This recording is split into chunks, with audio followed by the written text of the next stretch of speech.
Assalamualaikum warahmatullahi wabarakatuh. Oke guys, jadi kali ini aku mau bahas GoPro Hero 10. Dan aku harap video ini bisa jadi jawaban buat kalian yang mungkin lagi pengen upgrade dari action cam merek sebelumnya atau mungkin dari GoPro Hero sebelumnya. Jadi stay tune di sini aja, langsung aja kita bahas bersama-sama. Let's go.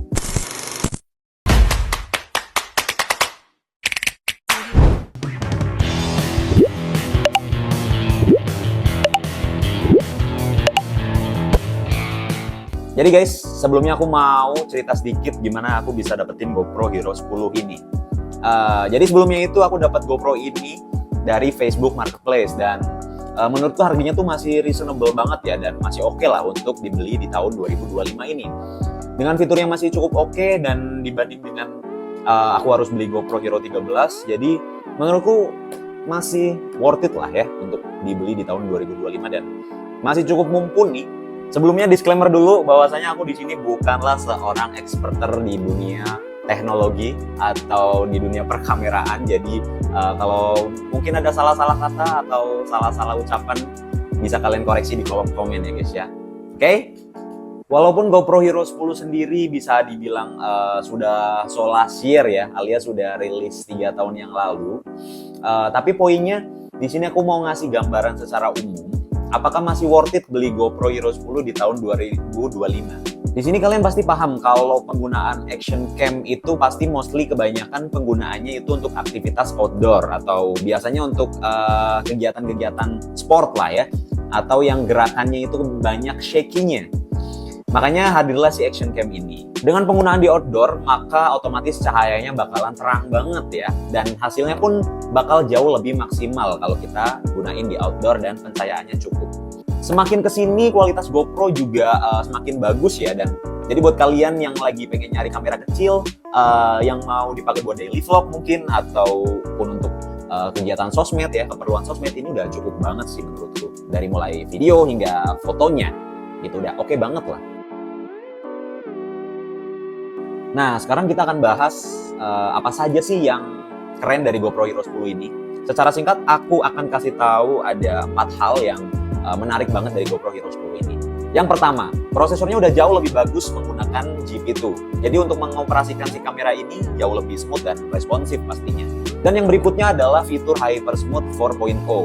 Sebelumnya itu di versi yang Hero 8 baru 2.0 guys. Jadi otomatis akan jauh lebih smooth lagi ya, especially untuk kalian yang memang suka berkegiatan outdoor gitu ya, atau mungkin kayak extreme sport gitu. Ini jauh lebih oke pastinya, jauh lebih mantep secara gambarnya dan warnanya gitu. Berikutnya adalah pilihan resolusi yang jauh lebih banyak.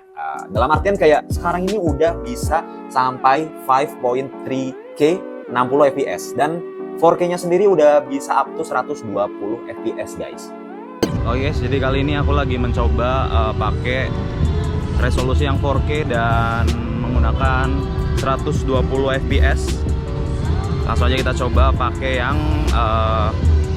berapa? 5K. Oke, kali ini aku lagi coba pakai resolusi yang 5.3K menggunakan 60 fps. Nah, kenapa ini aku ngerasa lebih adem ya? Secara warna lebih adem dibandingkan dengan yang 4K, karena menurut aku yang 4K tadi terlalu terang dan kurang natural gitu guys. Dan yang berikutnya buat kalian yang suka vlogging adalah mikrofonnya yang jauh lebih baik. Karena menurut beberapa reviewer dan artikel yang aku baca sih GoPro itu jelek di audionya ya.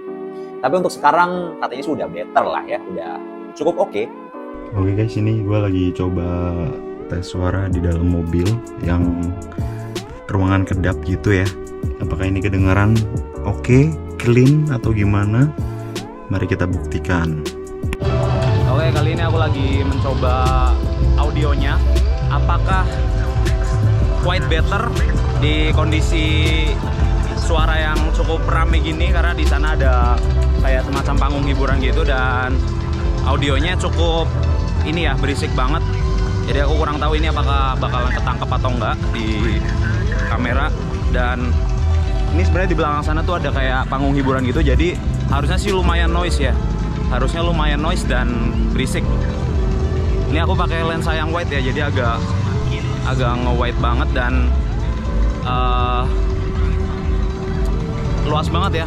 nangkepnya luas banget, lumayan oke lah. Oke guys, ini aku lagi nyoba rekam dengan kondisi pakai motor ya. Ini harusnya sih noise banget, tapi aku nggak tahu apakah ada noise reductionnya dan cukup oke kalau dipakai saat menggunakan motor gini. Kita lihat hasilnya. Adapun part-part yang aku dapetin di sini, aku dapat yang pastinya unitnya, terus aku juga dapat media mode. Nah, ini nih, menurutku yang worth it banget dengan harga yang aku dapetin. Aku dapat media mode yang kalau beli baru aja seharga 1,8 jutaan guys.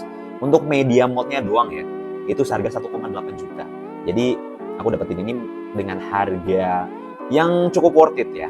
Selanjutnya seperti biasa dapat mounting. Ada 3 buah mounting di sini. Terus ada juga klip-klipan kayak gini, kayak klem gitu ya. Ini kayak buat naruh di ranting atau di objek-objek yang mungkin susah di reach gitu, atau susah ditaruh dengan tripod mungkin. Ini bisa jadi solusi dan di belakangnya tuh ada kayak magnet gitu. Jadi enak banget kalau misal kalian taruh di objek besi atau metal gitu ya. Ini tuh kuat banget magnetnya, jadi top lah. Selain itu juga dapat baterai ori GoPro-nya. Harusnya dapat 2, cuman aku dapat 1 doang. Ya katanya sih satunya hilang ya. Oke, no problem.